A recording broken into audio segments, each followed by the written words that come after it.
Fala, meus queridos, como vocês estão? Quanto tempo, hein? 3 semaninhas, quase 4, sem aparecer aqui, mas tudo isso tem um motivo.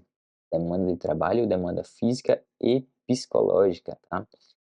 Na semana que eu gravei o episódio 6, foi ao ar no dia 24 de agosto, foi a semana de eu competir na Norte-Nordeste LPO, fui campeão, graças a Deus, na minha categoria, terceiro melhor atleta da competição no geral.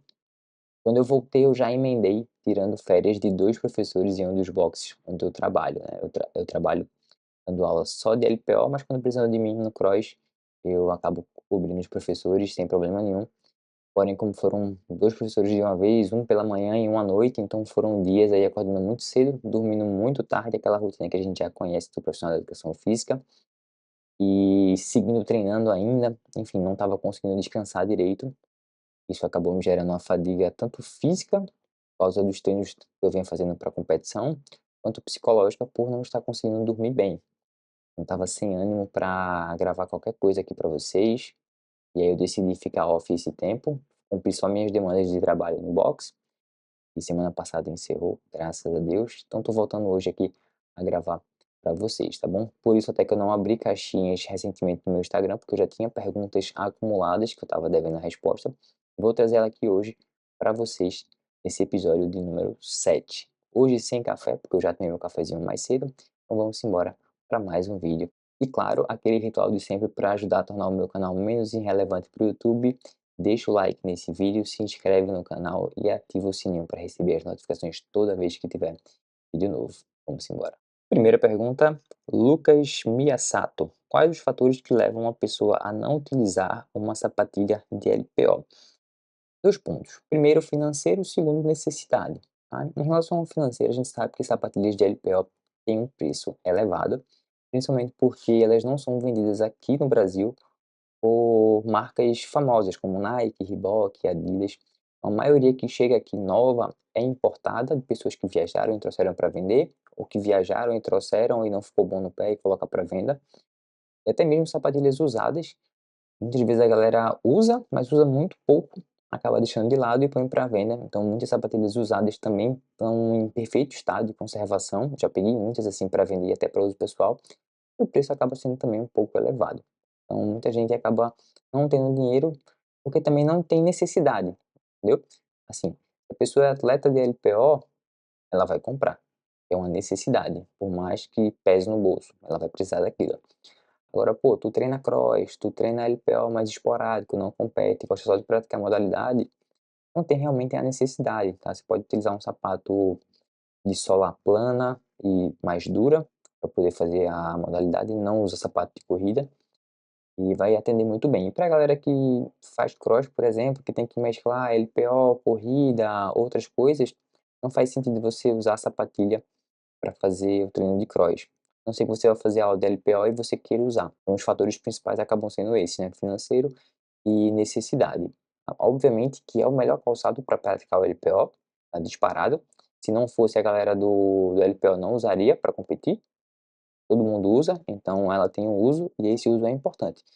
Mas realmente assim, por mais que eu venda sapatilha, por mais que eu trabalhe com LPO, nem todo mundo vai ter realmente a necessidade de utilizar, principalmente essa galera que eu falei, que treina cross ou que treina LPO esporadicamente. Se você tem condições de comprar e você gosta muito de treinar LPO, vale a pena, porque você vai conseguir treinar muito melhor. Mas fora isso, se você não tem dinheiro, não vê necessidade, não tem problema também.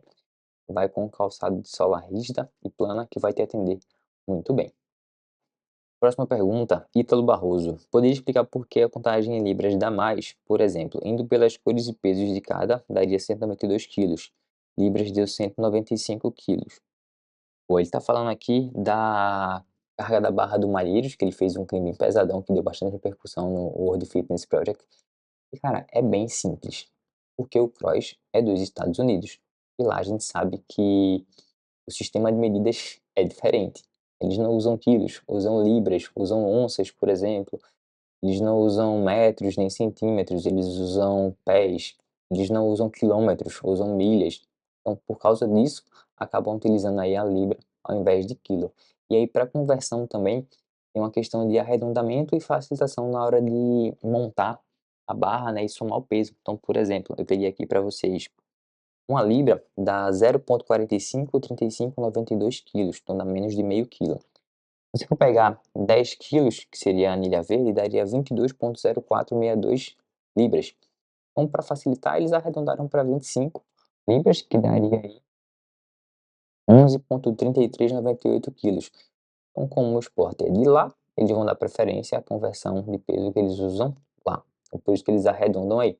Então, a anilha branca acaba tendo 10 libras, a anilha verde 25, a anilha amarela 35, a azul 45 e a vermelha 55 libras. Então, facilita muito a contagem, né, terminando em 0 ou 5, mas aí acaba tendo essa questão da conversão para quilos que fica sempre quebrada, tá? E a gente que se vire.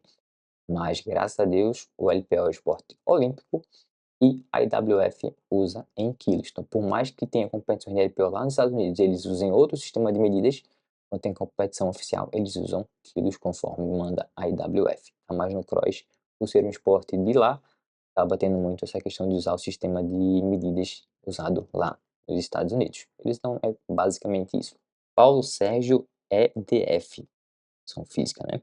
Mano, queria aprender mais para trazer para minha cidade essa modalidade. Cara, é só você buscar cursos, sejam eles online, tem bastante hoje em dia, inclusive o meu workshop online, LPO na prática, o link está aqui embaixo para você adquirir, apenas R$ 47, e já vai te dar um norte muito bom sobre o snatch, sobre o clean jerk, sobre como ensinar, como corrigir, como aprender os processos básicos ali, introdutórios da planificação, então vai te ajudar muito por um preço muito irrisório, tá?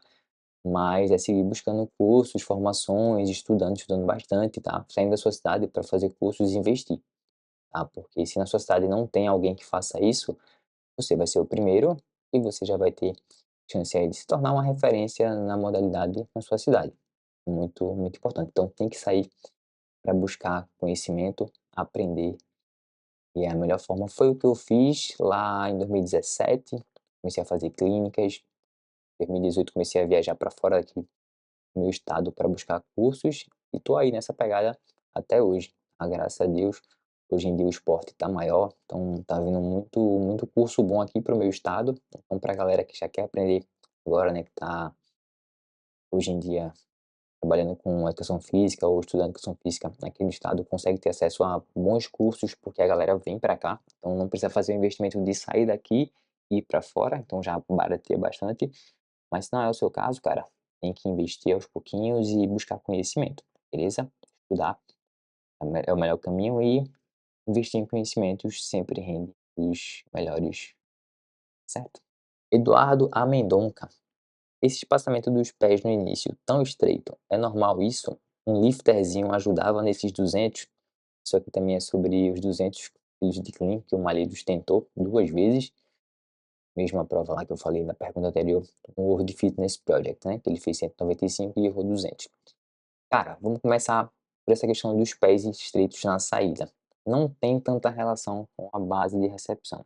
A base de saída vai variar de atleta para atleta, porque é uma base onde a pessoa tem que conseguir se posicionar bem, mas também uma base onde ela consiga empurrar o chão acelerando a carga, acelerando o peso, para essa barra começar a subir e aí ele fazer o movimento, tá? Então não tem problema ele sair com essa base mais estreita. E ela basicamente vai ter relação com puxada e aceleração do peso. Em relação ao lifter ajudar, principalmente ali na recepção, que foi onde ele falhou, acredito que não faria mal, mas não foi o problema, tá? O problema maior foi que quando ele recebeu, a barra ela ficou um pouquinho na frente, na primeira repetição, e na segunda ele teve um pouquinho de colapso na torácica. Então a barra acabou escapando um pouquinho para frente. E, cara, são 200 quilos no teu peito que se encaixa errado, é difícil de subir, né? Então foi mais um fator técnico do que um fator que a sapatilha ajudaria. Ela não atrapalharia, tá? Mas acredito que não seria o fator fundamental, foi mais essa questão técnica mesmo. Queria ajustar a extensão dele, que eu acho um pouquinho incompleta, como ele é muito veloz para entrar, ele acaba muitas vezes não completando bem a extensão e isso acaba fazendo com que a barra não ganhe máxima aceleração do que ela poderia ganhar, e aí ela também não vai ganhar um pouco mais de altura e acabaria dando mais conforto aí no encaixe e recepção.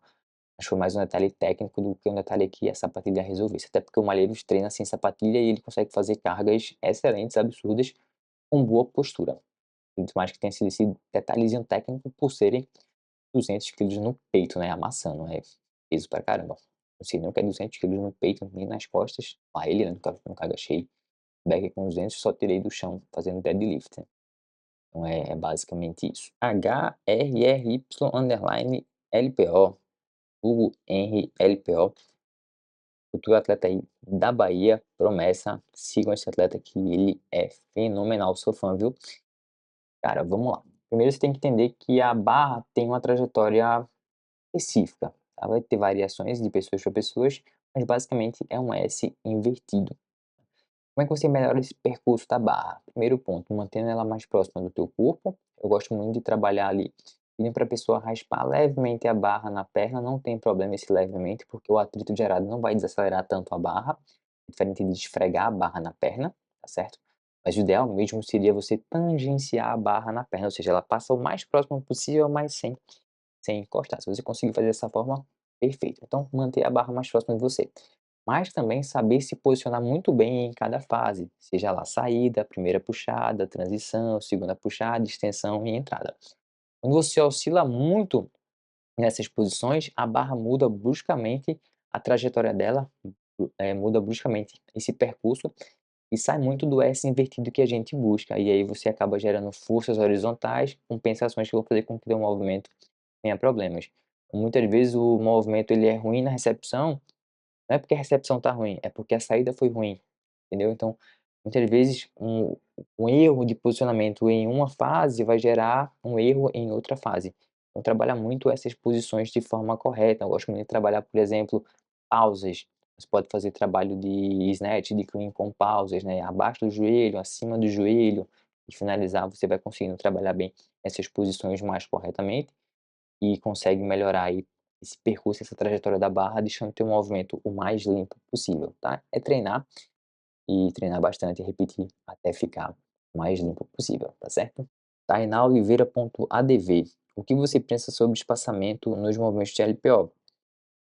Cara, é um recurso, tá? A gente tem que entender, como eu falei na pergunta do Edu, do Clean do Maíros de 200, que a base de saída tem relação com a aceleração da carga. E a base de chegada tem relação com a recepção e estabilização da carga. Tá? Então vai ter gente que vai sair com a base mais fechada e vai abrir mais. Tem gente que vai sair com a base um pouquinho mais aberta e acaba espaçando só um pouquinho. Tem gente que vai sair com a base mais aberta e vai manter essa mesma base. Não tem problema, porque a gente tem que levar em consideração esses dois fatores. Tá certo? É muito mais individual. Existe também o exercício que é o clean, o snatch sem espaçamento, que a gente usa muito para trabalhar mais a extensão completa do movimento, essa descida mais rápida para baixo da barra, né, utilizando o calcanhar como referência de time para ir para baixo da barra. A gente faz o espaçamento e os pés acabam sendo essa referência de time, né? Porque quando o pé chega no chão, a gente já tem que estar na posição de recepção. Mas é muito individual. A grande maioria das pessoas vai fazer o espaçamento, o mínimo que seja. São pouquíssimas pessoas que trabalham o movimento sem espaçar. E até quem trabalha sem espaçar, geralmente, quando vai fazer um movimento mais pesado, faz uma extensão completa, agressiva para a barra ganhar aceleração, ela acaba saindo um pouquinho do chão e voltando, por mais que ela não espace. Geralmente, é basicamente isso, é uma questão muito individual. Tá? Se o meu aluno faz, está tranquilo, consegue evoluir, não tem problema. Eu posso testar, fazer o espaçamento e aí ele vê. Se não tiver confortável, não tem problema, a gente volta para o movimento a gente passar. A gente tem que apresentar também outras possibilidades, tá? Antes de estabelecer algo assim muito fixo para o aluno, certo? Então é muito mais essa questão aí que eu penso.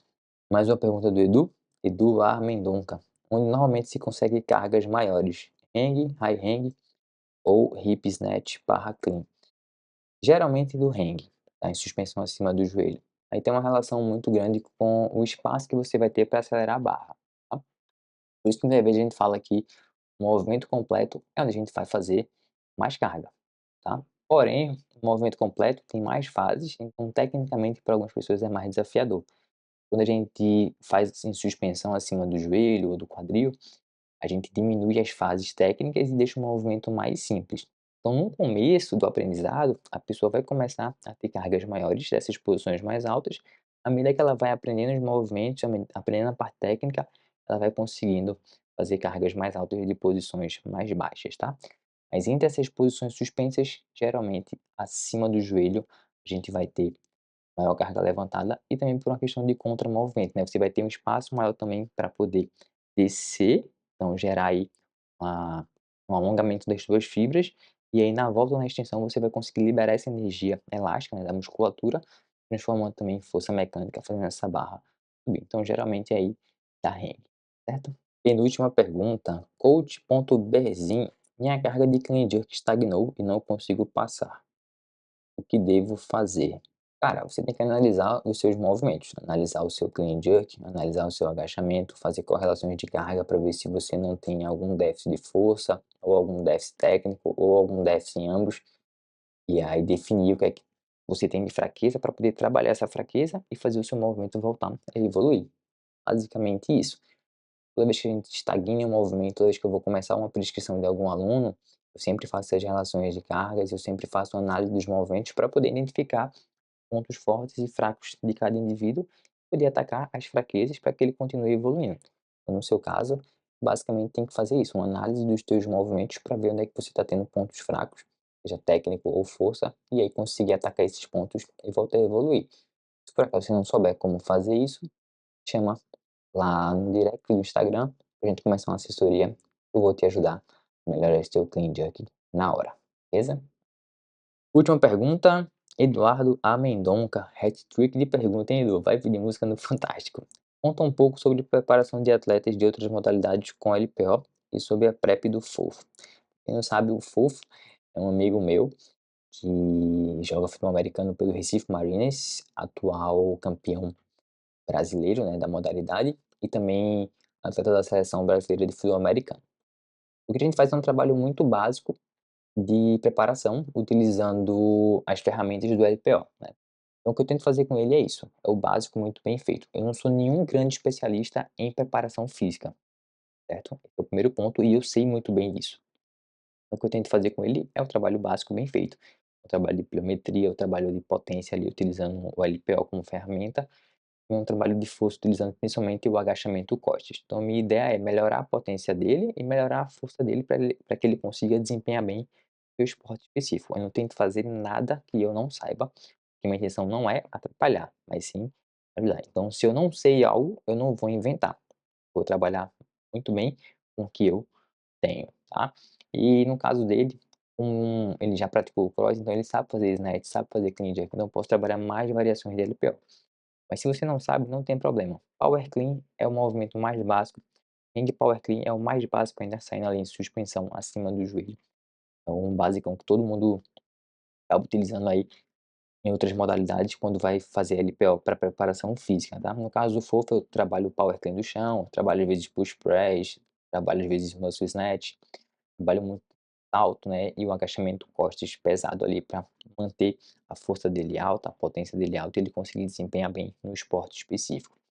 Houve uma situação agora recente, um jogo onde ele foi atacado em diagonal, né? Ele estava correndo, foi atacado em diagonal. Ele tentou transpor o atleta, saltar e não conseguiu. A gente vai começar a fazer um trabalho agora de salto unipodal e tentar trabalhar alguns coordenativos da galera que faz 110 com barreiras, né? Que a galera tem que transpor a barreira atacando sempre com uma perna. É uma estratégia diferente que a gente vai utilizar, mais coordenativa mesmo, para que ele consiga, no jogo ali, em determinadas situações, ter mais recursos para poder transpor o atleta, né? Vencer ali o adversário e conseguir avançar mais jardas. A gente vai tentar trabalhar isso agora. A gente conversou sobre, chegou nisso, e vamos tentar fazer essa inclusão a mais. Mas no geral, assim, eu não tento fazer nada que eu não saiba. Então eu vou estudar até a galera do 110 com barreiras para poder conseguir fazer uns trabalhos coordenativos mais eficientes com ele. Eu não quero que ele seja um saltador com barreira, que ele salte extremamente alto, mas que ele consiga saltar uma altura ali viável para transpor atletas e conseguir desempenhar bem, melhor no esporte dele. E por hoje fomos. Muito obrigado a você que assistiu esse vídeo até o final e até a próxima.